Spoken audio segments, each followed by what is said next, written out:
Well, hi y'all. It's a beautiful Throwback Thursday here at the Hawthorne Senior Center.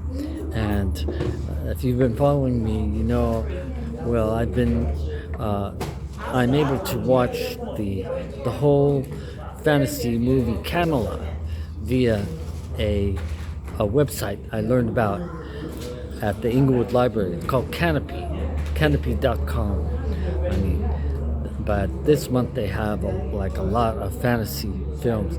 But that musical Camelot is so perfect, and I'm learning the legend of King Arthur, the Knights of the Round Table. That's always been a huge mystery to me, even though I completed my student teaching in England. I never got to learn about that.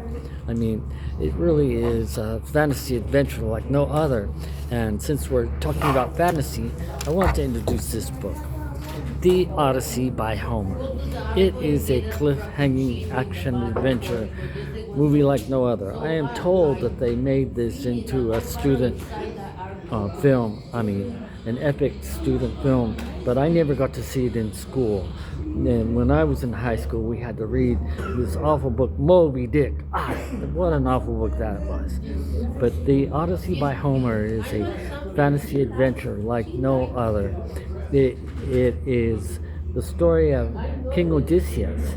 He didn't come back from the Trojan War, and there are like about 100 suitors to his wife Penelope.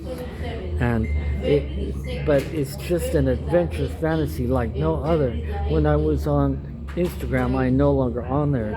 We were even having a plan to make an Odyssey by Homer theme park. I mean, because Homer, he finally makes it back to Ithaca, to his wife Penelope. But just along the way, so many adventures happen to him that are too fantastic for me to even begin to explain here. But back in ancient times, Homer wrote two books, and the Iliad, which I have never read yet, and the Odyssey.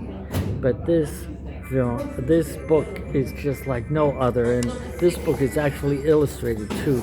I mean, on another day I would like to start telling you this story, but you gotta understand I have ADHD, attention deficit hyperactivity disorder. I can only watch a little bit of a film or a little bit. So, well, it's time for me to sound off now. Au revoir, mon ami. Bon dia, amigo.